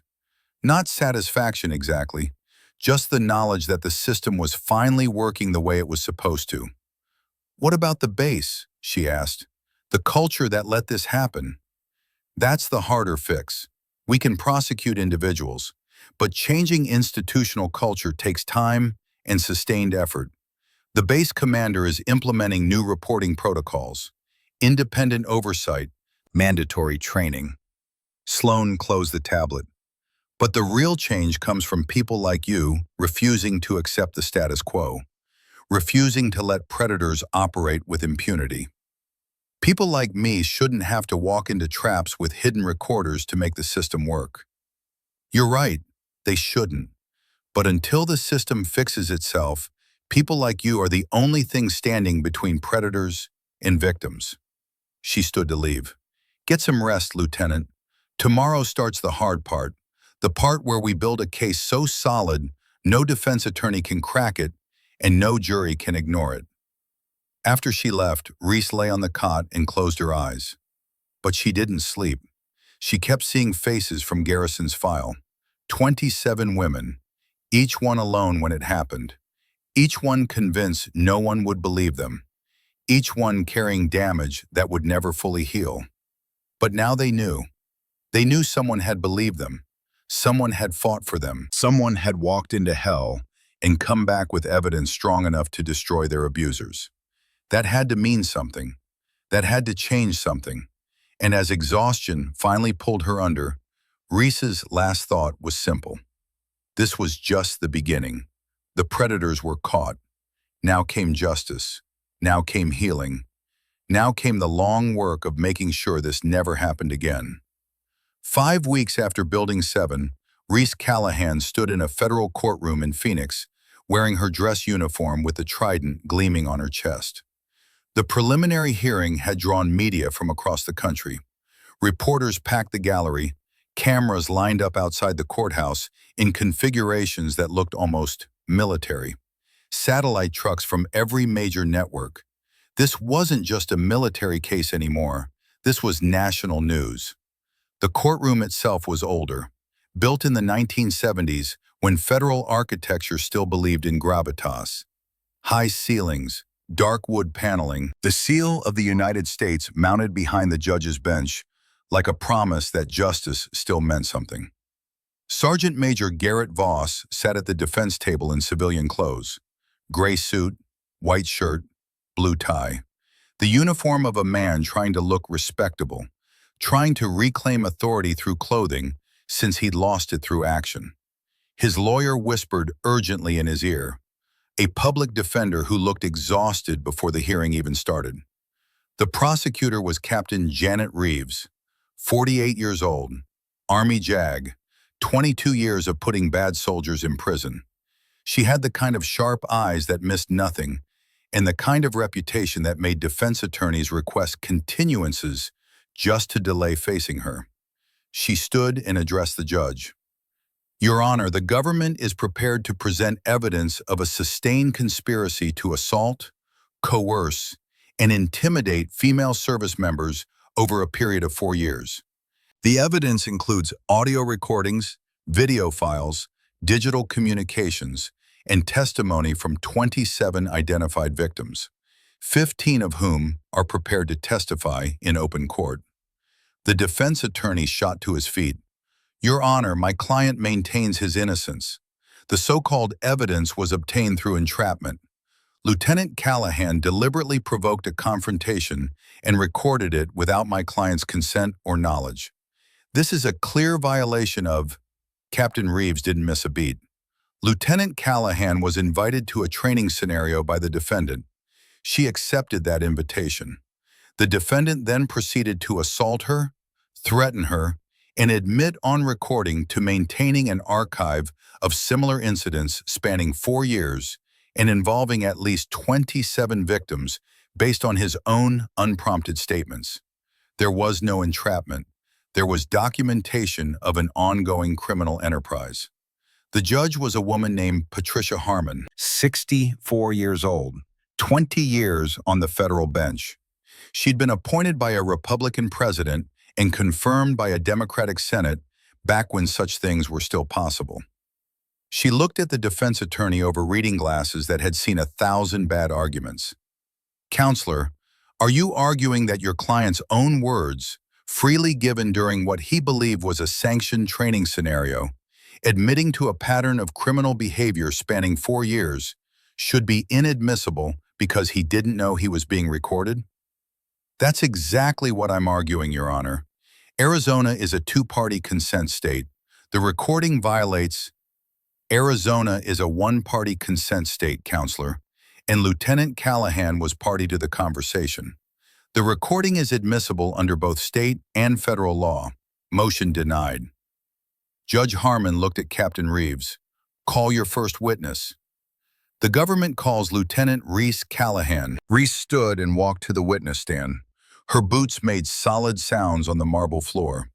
Each step deliberate, each movement measured. She'd done this before in other contexts. Debriefings, after-action reviews, congressional testimony about the SEAL program. But this was different. This time she wasn't defending herself. She was destroying someone else. The bailiff administered the oath. She raised her right hand. I do. She sat down, keeping her back straight, her hands folded, her expression neutral. Captain Reeves approached with a tablet. Lieutenant Callahan, can you tell the court why you were assigned to Fort Braxton? I was assigned as a guest instructor for close quarters combat, 3-week rotation. And during that assignment, did you observe anything unusual? Yes, ma'am. Reese kept her answers precise, clinical. Within the first day, I noticed several irregularities. A morale board in Corridor B displaying non-consensual photographs of female personnel with degrading captions. A security camera outside Building 7 with a 14-minute timestamp discrepancy. Specialist Holden Quinn filming female personnel without their knowledge. And a hostile reception from Sergeant Major Voss that suggested my presence was unwelcome. Did you report these observations? I documented them and reported them to my NCIS contact, Special Agent Sloan Mitchell. We agreed I should continue observing and gathering evidence before taking formal action. Why not report immediately? Because individual observations could be dismissed as misunderstandings or coincidences. I needed to establish a pattern. I needed evidence that would withstand legal scrutiny and couldn't be explained away as training gone wrong or cultural differences. Captain Reeves pulled up a document on her tablet. On your second day at Fort Braxton, did Sergeant Major Voss invite you to a training session?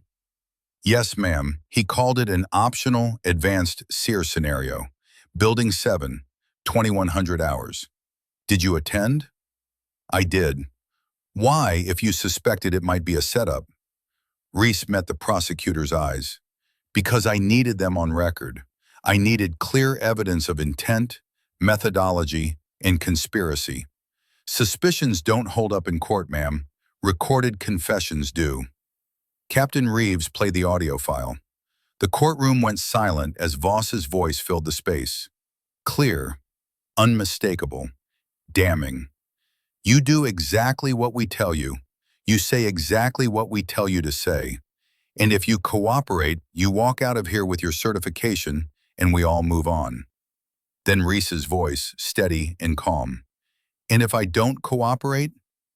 Then things get complicated. The audio continued. 71 minutes compressed into the most damaging 18. Voss's admission about the archive. Quinn confirming the 51 videos.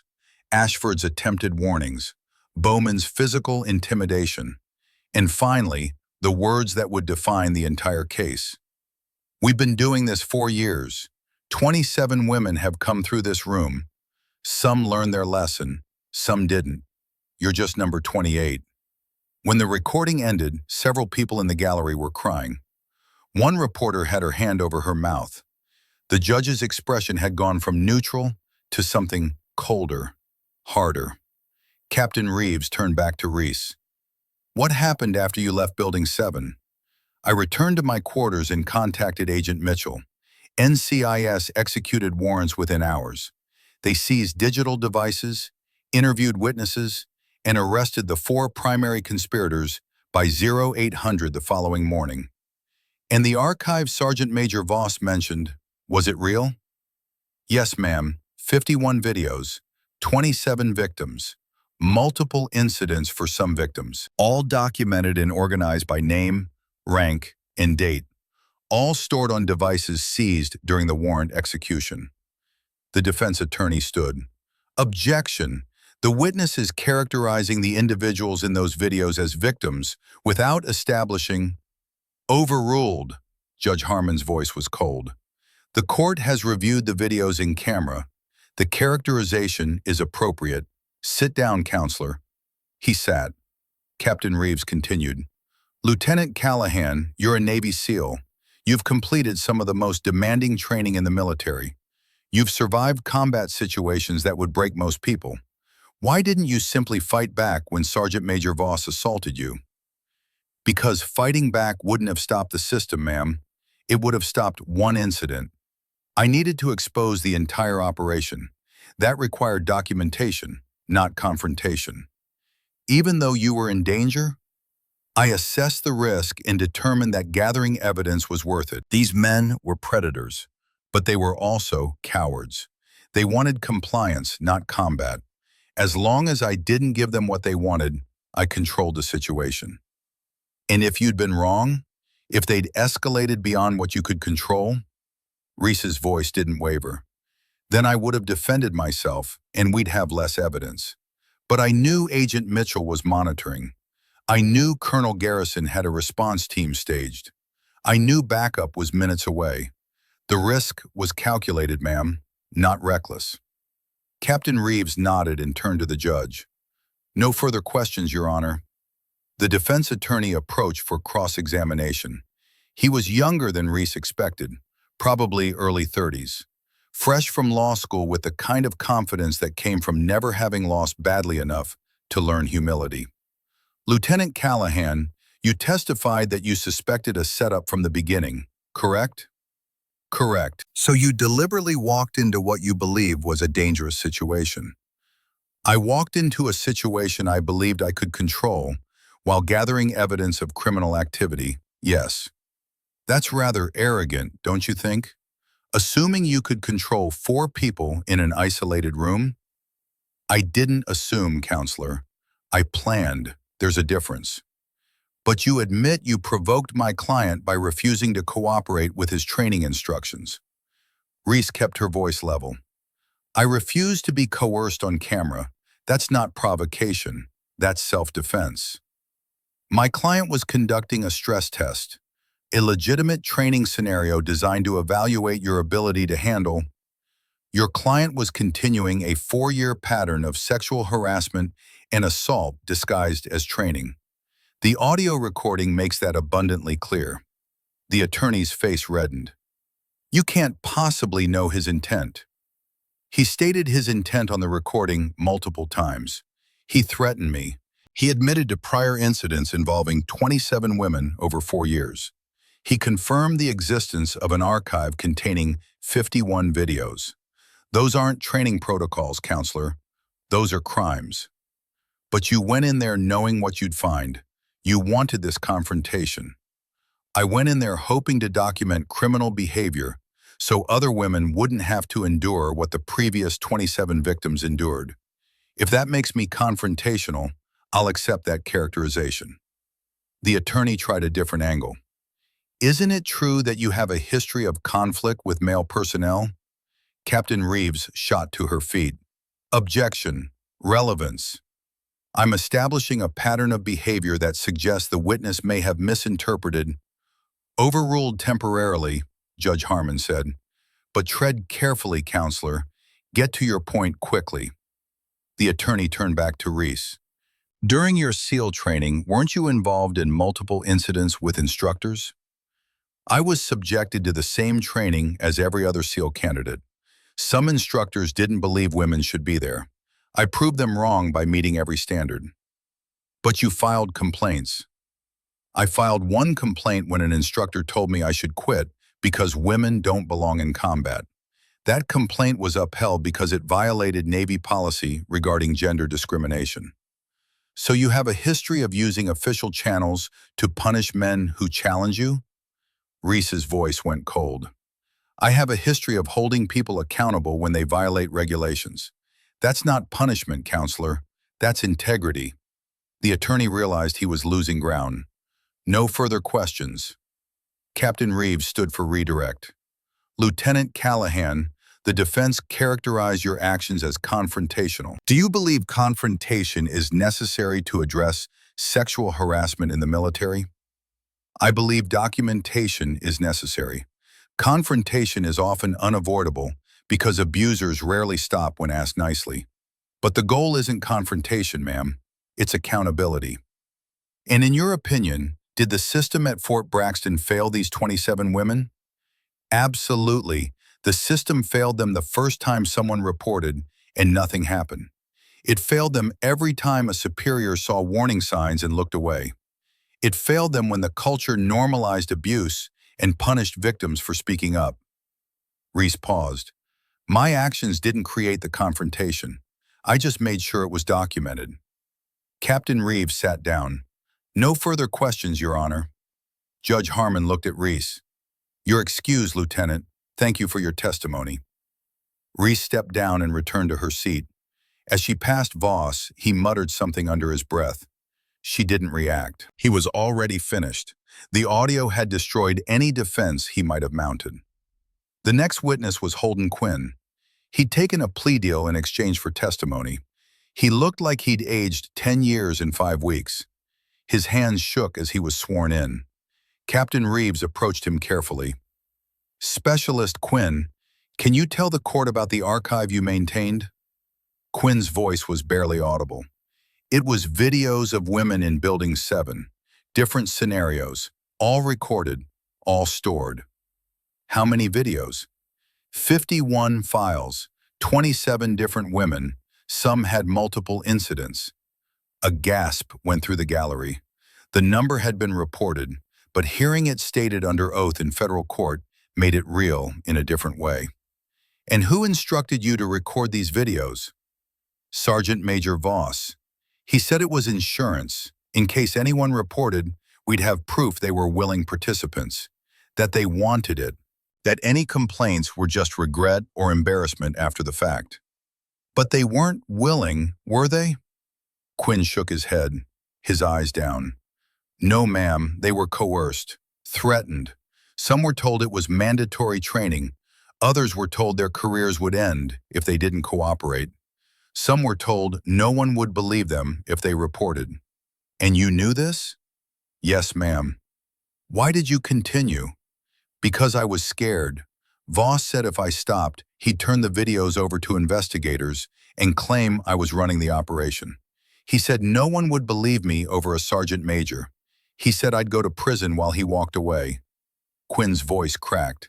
So I kept recording, and I kept organizing the files, dating them, labeling them, making it easy for him to find specific incidents when he needed leverage. Did you ever consider reporting this to authorities? Every day, ma'am. Every single day. But I was a coward. I chose my career over doing what was right, and now I have to live with that. Captain Reeves let that sit for a moment. Are you willing to testify against Sergeant Major Voss in a full trial? Yes, ma'am. I'll testify to everything I know, every victim, every incident, every method he used. It won't undo what I did, but maybe it'll help make sure he can't hurt anyone else. The defense attorney declined to cross-examine Quinn. There was nothing to gain. His testimony was devastating. The next witness was Corporal Bryn Ashford. She'd also taken a plea deal, but her testimony would be harder. She was the enabler, the gatekeeper, the one who made victims trust her before feeding them into the system. She sat in the witness box looking hollow. When Captain Reeves asked her to explain her role, Ashford's voice shook. I recruited them. I told them about optional training sessions. I made them feel safe. I made them feel like I was helping them navigate a difficult environment. She wiped her eyes. And then I walked them into situations where they'd be victimized, where they'd be recorded, where they'd be threatened into silence. Why did you do it? Because Voss offered me protection, status. He said as long as I helped him, I'd be insulated from the harassment other women faced. I'd be one of the good ones, one of the team. She looked at the gallery where several victims sat. I traded their safety for mine, and I'll regret it for the rest of my life. How many women did you recruit? 9 directly, maybe 6 more indirectly by talking up the training program, making it sound like an opportunity instead of a trap. Did any of them thank you afterward? Ashford's face crumpled. No, because by the time they left Building 7, they knew I'd betrayed them. Some confronted me, asked me how I could do that to another woman. I didn't have an answer then. I still don't. What would you say to them now? That I'm sorry isn't enough. That I own what I did. That I'll spend the rest of my career, if I have one, making sure this never happens to anyone else. Her voice broke. But I know that's not enough either. Nothing I do will ever be enough. Captain Reeves stepped back. No further questions. During a recess, Reese stepped outside for air. The Phoenix heat was different from Fort Braxton. Urban, smelling of concrete and exhaust instead of desert and dust. Several reporters tried to approach, but federal marshals intercepted them. Colonel Garrison found her on the courthouse steps. He'd been sitting in the gallery, watching, supporting. "You did well in there," he said. "I just told the truth, sir. That's what doing well looks like." He stood beside her, both of them looking out at the city. "The base commander called me this morning, wanted to know if you'd consider coming back after this is over. Help implement the new protocols, train the trainers." "What did you tell him?" "That it's your decision, but that you'd probably rather get back to your SEAL team than spend 6 months fixing someone else's broken culture." Reese smiled slightly. "You know me well, sir." "I've been doing this a long time, Lieutenant. I know when someone's built for operations and when they're built for institution building. You're built for operations." He paused. "But I also know that what you did here will have more impact than 100 successful missions. You changed the system. That matters." "Will it stick, the changes?" "Some of them, not all. Institutional culture is like a river. You can redirect it, but you can't stop it completely. There will be other Vosses, other Quinns, other Ashfords." He looked at her. "But there will also be other women who remember that someone fought back, someone documented, someone refused to let predators operate with impunity. That's the legacy you're leaving." Inside, the prosecution rested its case after calling 4 victims to testify. Each one told a similar story.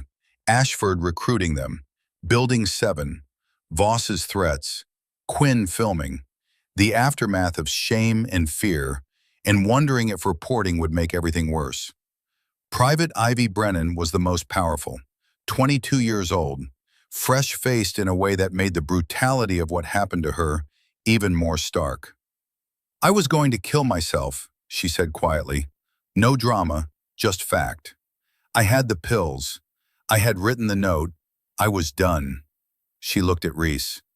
"Then I heard what Lieutenant Callahan did, what she risked, how she walked into that room knowing what might happen and came out with evidence that destroyed them. And I thought, if she can do that, I can survive this. I can testify. I can fight back." When she finished, there wasn't a dry eye in the courtroom. The defense put up a weak case. Character witnesses for Voss who claimed he was a dedicated soldier. Experts who argued the audio was taken out of context or that Voss's words didn't mean what they clearly meant.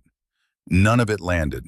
The evidence was too overwhelming, the testimony too consistent, the recordings too damning. After 2 days of testimony, Judge Harmon announced her ruling. "I have reviewed all evidence and testimony presented. The audio recording is clear and unambiguous. The video archive is documented and authenticated. The victim's testimony is consistent, credible, and corroborated by physical evidence." She looked at Voss. "I find sufficient cause to bind this case over for court-martial on all charges. Sergeant Major Voss will remain in custody pending trial. Specialist Quinn and Corporal Ashford will be sentenced according to their plea agreements. This hearing is adjourned." The gavel came down. Voss's face went white. His attorney started arguing for bail, but the judge wasn't listening. Marshals escorted Voss out of the courtroom in handcuffs. He kept his head down, refusing to look at anyone, refusing to acknowledge the wreckage of his life. Outside, Sloan Mitchell found Reese on the courthouse steps. "You did good in there. I just told the truth.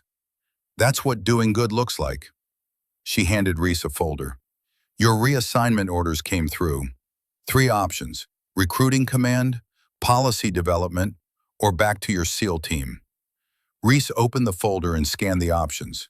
Then she looked up. "What would you do?" "I'd take the policy job. You've got institutional knowledge now. You know how these systems fail. You could help fix them from the inside." "But that's not what you'd really do, is it?" Sloan smiled. "No, I go back to my team because that's where you belong, and because someone needs to prove that doing the right thing doesn't end your career. Reese closed the folder. Then that's what I'll do. Good. Your team's waiting for you. They've been tracking this case. They're proud of you. Even though I'm going to be known as the SEAL who took down a conspiracy instead of the SEAL who completed the mission.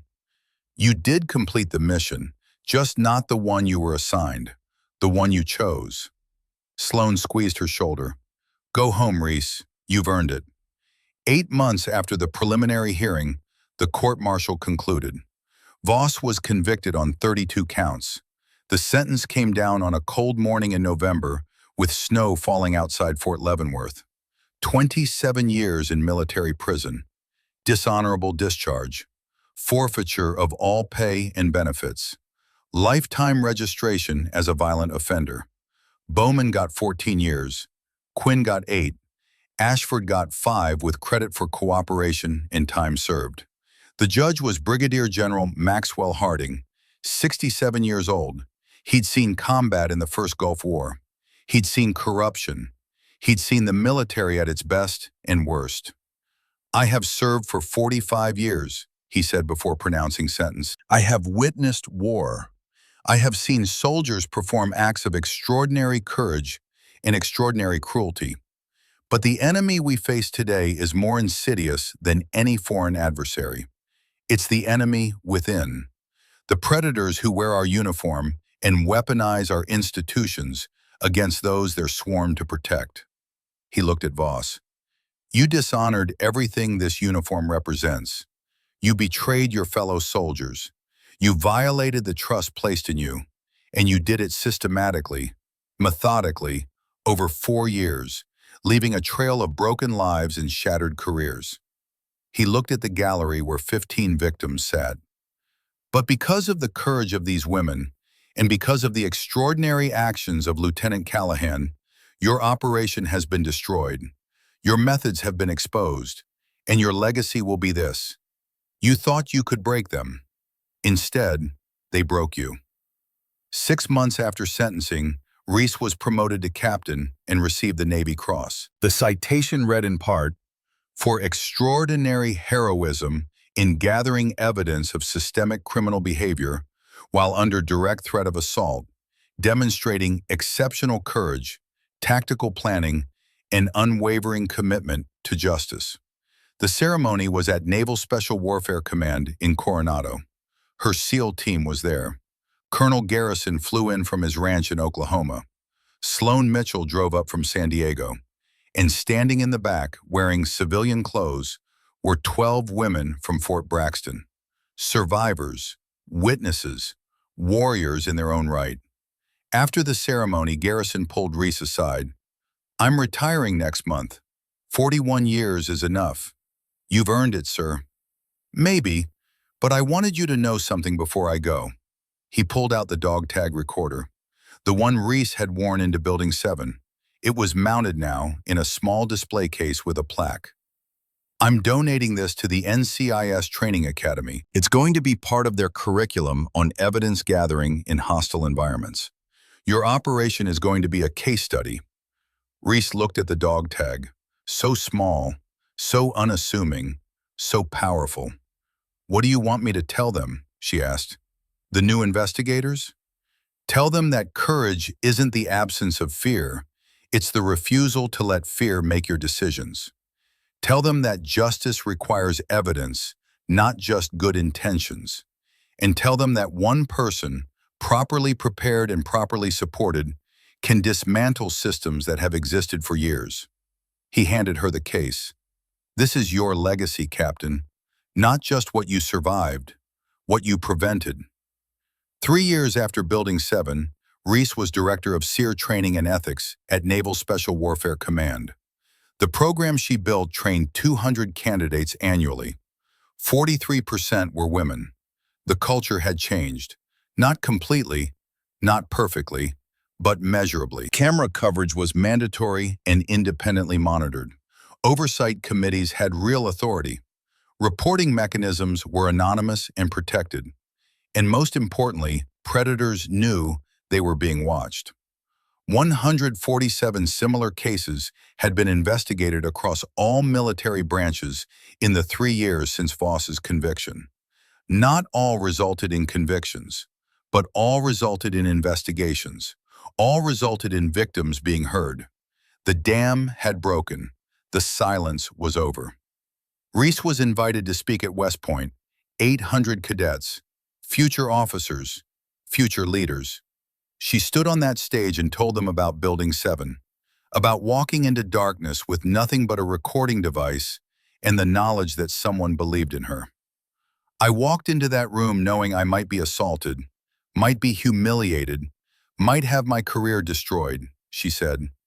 But I also knew that 27 women before me had no one who believed them, no one who fought for them, no one who documented what happened so thoroughly that denial became impossible. A male cadet raised his hand. "Ma'am, Colonel Garrison was 62 when he helped you. About to retire. Why would he risk his career for this?" Reese smiled. "Because that's what real soldiers do. Not just fight enemies outside, but corruption inside. Not just follow orders, but stand up when orders are wrong." She paused. "Colonel Garrison taught me something I'll never forget. Honor isn't never falling. It's standing back up, no matter what, and making sure the next person doesn't have to fall as hard." After the speech, a young female cadet approached. "Ma'am, what if I see something wrong but I'm scared to report it?" Reese looked at her, really looked at her. This young woman who might face her own Building 7 someday, who might have to make impossible choices between career and conscience. "Fear is normal," Reese said. "The system makes reporting feel more dangerous than silence. But here's what I learned. Silence doesn't protect you. It protects them. The people who abuse power count on you being afraid. Count on you thinking you're alone. Count on you believing that speaking up will destroy your career, while staying quiet will save it." She put her hand on the cadet's shoulder. "But your career is already at risk if you're serving in an environment where misconduct is normalized.